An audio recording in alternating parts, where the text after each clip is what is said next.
Hello, this is Karen Stevens. This is seminar 15 for Research 3, and we're looking at how to create an academic poster today.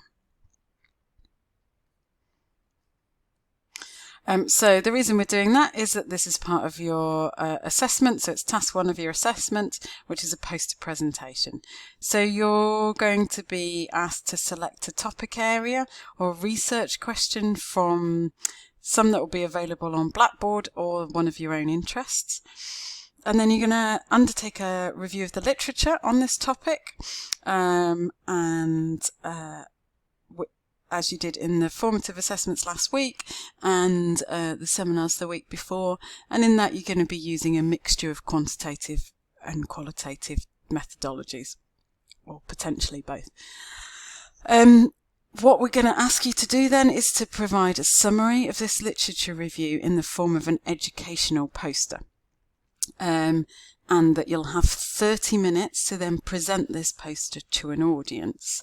So we're going to spend the time today just having a think about what makes an academic poster, why we're asking you to do this task, and then some hints and tips on how to format a good quality poster.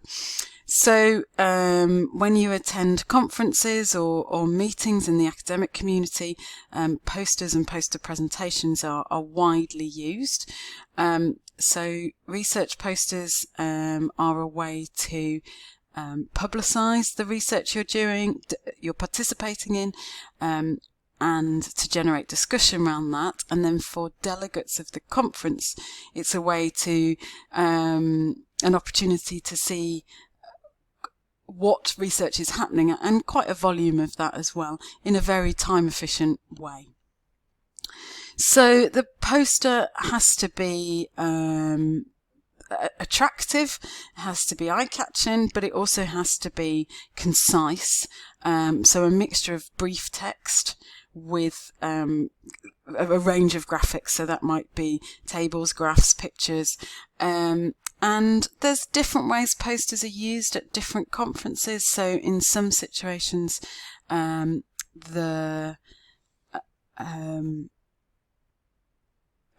presenter will stand by the poster, and other participants or delegates at the conference can come and have a discussion about it.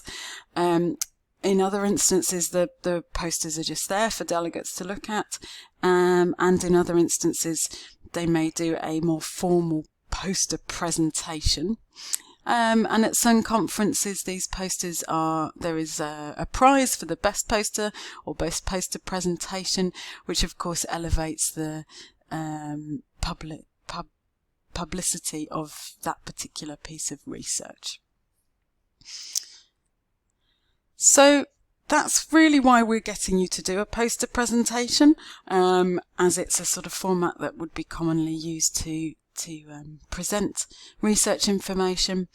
So when you're starting to plan your poster, you will have done your literature review and therefore already collated lots of information. So you need to think, where do I begin? So when planning your poster, these are 3 questions that we suggest you think about.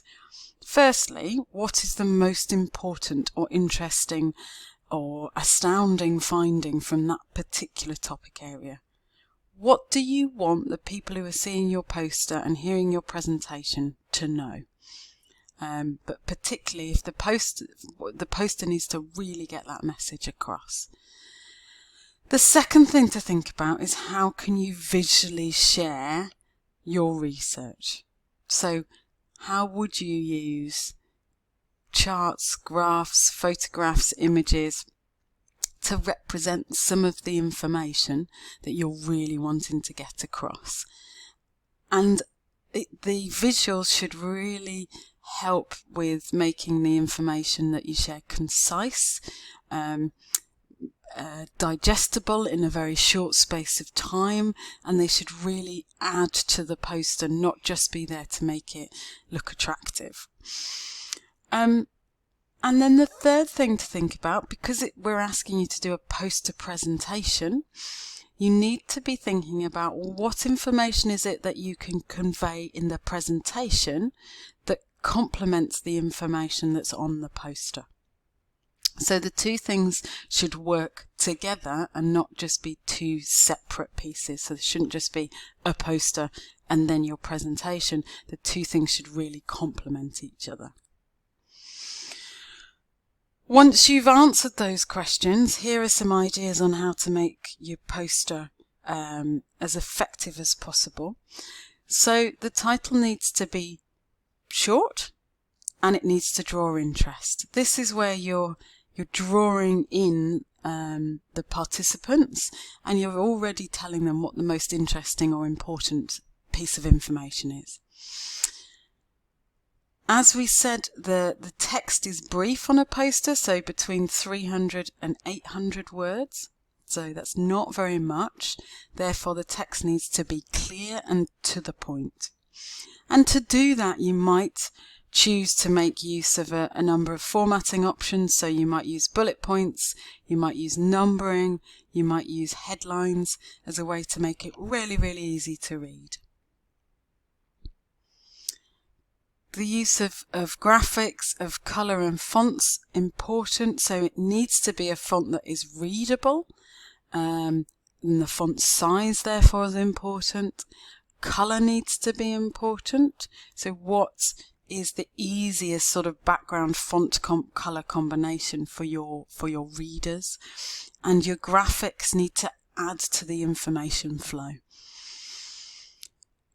A consistent theme or layout helps, and making sure that that again is clean and well thought out, logical, systematic. And finally, somewhere on the poster you do need your name and you do need to include any acknowledgement. So that would be any support that you were given from anybody else, and key references as well. So on the previous slide we talked about the use of images. Do think about the colour that you use and the background to make that really effective. Do think about not overloading the reader with a too complicated background. Leaving space is important. If there's too much information on a poster, it's not readable and detracts from the important message that you're trying to get across. Information should flow from left to right and top to bottom, so it should again be logical and systematic. And we've just popped this link in here that's for you to have a look at. That's just a resource on how to design posters. And then we've got an article in here about the art and science of medical poster presentation. So that's for you to read to support your learning in this area. So finally on the slides here, we've got 4 different posters. We've got 2 examples of well-designed posters. So these 2. And then we've got 2 examples of poorly designed posters. So this one and this one. So what I'm asking you to do is on the Blackboard site, so I'll just go there now.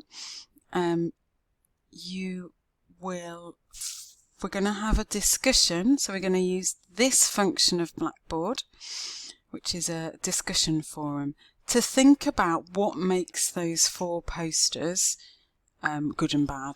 So the 2 early examples, which were the well-designed posters, why do you think that they were well-designed? What elements made them well-designed? And equally, the last 2, what made those poorly designed posters?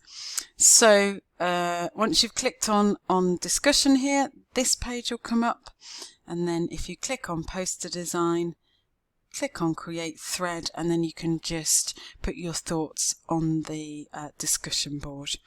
I'll be monitoring the discussion board and adding in any thoughts on your comments. So thank you very much for listening.